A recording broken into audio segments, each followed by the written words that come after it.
रामकृष्ण हरी माऊली, कसे आहे? मजेत ना? मी पण मजेत. चला, शेवटच्या दिवसा व्हिडिओ आला नाही असे म्हणत होते. चला मग आज व्हिडिओ टाकते.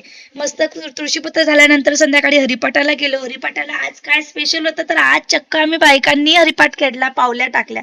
खूप छान वाटलं, मस्त असं एन्जॉय केला, पावल्या टाकल्या आम्ही. आणि मग दुसऱ्या दिवशी मंदिरामध्ये आलो. मंदिरामध्ये आल्यावर बघितलं तर काय, पालखी मस्त सजलेली होती, कारण आज ज्ञानेश्वरी पारायणाची सांगता होती आणि पूर्ण गावामधून मिरवणूक काढणार होते. आणि आजूबाजूचे जे वारकरी संप्रदायातले जे लोक आहेत ते मस्त आपापल्या गावच्या दिंड्या घेऊन येतात आणि खूप मस्त गावामध्ये एक प्रसन्न असं एनर्जी असते, कारण पूर्ण जिथं बघाल तिथं टाळ मृदुंगाचा आवाज असतो. आणि थोड्या दूर गेल्यानंतर पालखी आम्हीही घेतली, थोडी थोडी सगळ्यांनी पालखी घेतली. आणि पालखी घेतल्यानंतर जे सुख असतं ते खूप मस्त आणि सांगता येत नाही.